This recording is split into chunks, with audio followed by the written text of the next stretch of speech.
The cool night air drifted through the open windows of the quiet suburban home as Pete stood by the entryway, his eyes scanning the quiet street outside. He turned back toward the young woman, offering a reassuring smile that carried the warmth of many years in protective service. Miss Kelly managed a soft, tired laugh as she searched her purse for the house key. She admitted that having a personal bodyguard still felt entirely unreal, an unexpected turn in an otherwise ordinary life. Pete shook his head with genuine sympathy, remarking that it was a crying shame a kind person like her had to worry about security at all.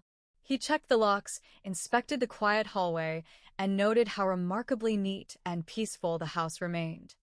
Assuring her that everything looked completely safe, he promised to remain stationed just outside in his car for the entire night. Miss Kelly thanked him warmly, locked the heavy wooden door behind him, and prepared for a well-deserved rest. Across town, in a brightly lit modern apartment, another evening was winding down in high spirits. Betty Jones stepped back to admire the newly arranged living room, adjusting the position of a porcelain lamp on the side table. Barnaby Jones smiled from the armchair, playfully remarking that any lamp was good enough as long as it held a bright light bulb of 150 watts. Jedediah Jones, balancing a cardboard box full of wrapped kitchenware, teased that the lamp looked terrific precisely because he had gifted it to her during the past Christmas holiday. Betty laughed, calling him an incorrigible joker while unwrapping the dishes. The light-hearted banter was interrupted by a quiet discovery near the hallway entrance. Resting on a small console table was an ornate, heart-shaped box of chocolates wrapped in crimson ribbon. It seemed odd, as the calendar was months away from the actual holiday of romance. Jedediah stepped out to check the corridor and reported the hallway completely empty and the street quiet. When Betty opened the small envelope attached to the ribbon, the smile faded from her face. Inside was a pasted note containing a famous poetic phrase, followed by a chilling line declaring that she would be next. The following morning at police headquarters, the air was thick with quiet tension. Lieutenant John Biddle examined the evidence alongside Barnaby. The laboratory specialists were running thorough checks on the paper and the confectionery, yet the lieutenant admitted the difficulties of tracing such common mass-market goods. He reviewed the tragic history of the case, noting how the previous victims, Doreen Lockwood and Elsie Barton, had initially dismissed the unwanted attentions as innocent secret admirers. Only with the third victim, Linda Kelly, did the pattern escalate into disturbing letters and surveillance photographs before the tragedy struck. The investigation was briefly interrupted when Sergeant Wilgowan arrived with an update regarding an unrelated case in the Devonshire Division involving the discovery of a deceased woman named Mary Alice Watkins, who had passed away from entirely different causes roughly 1 week prior. After Will departed, Barnaby noted a peculiar inconsistency in the timeline. The perpetrator had previously waited 3 to 4 weeks between targets, yet Betty had received her package within 24 hours of the previous incident, suggesting an unusual sense of haste. Despite the mounting concern, Betty refused to remain secluded at home, believing that giving in to fear would only grant power to the tormentor. Arriving at the office, she and Jedediah began organizing the case files. A sudden sound in the outer corridor startled them, but it was quickly revealed to be Wilgowan, who had secured a special assignment to assist with protection. Welcoming the extra support, the team split their efforts.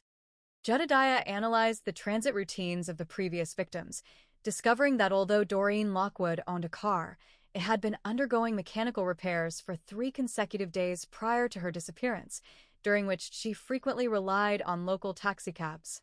Betty and Jedediah visited Ellen Ashley, Doreen Lockwood's former roommate, at a bustling downtown department store where she was finalizing an elaborate window display. Miss Ashley recalled that Doreen had indeed avoided crowded buses due to claustrophobia, preferring the taxi rank located near the south entrance of Lafayette Park.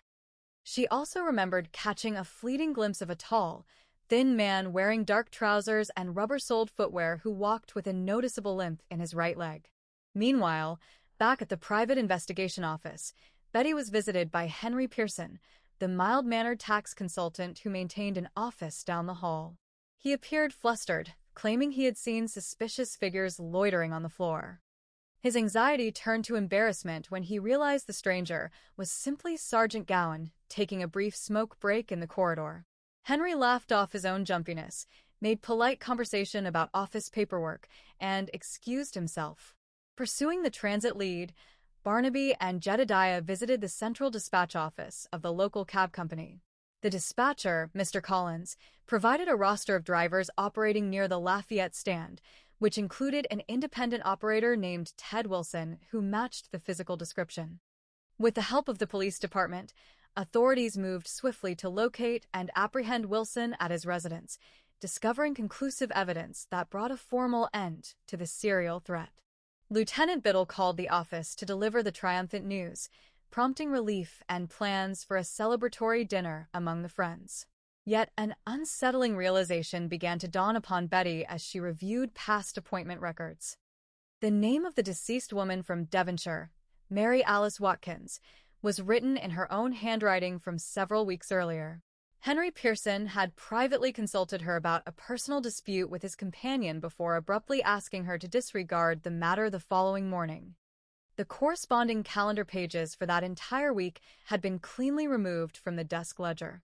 Before the connection could be shared, Henry Pearson entered the office, his gentle facade giving way to desperate panic. Realizing that the discovery of Mary Alice Watkins would soon direct police scrutiny toward his past actions, he had attempted to conceal his previous inquiries by fabricating a copycat threat against Betty to silence the only person aware of the missing woman.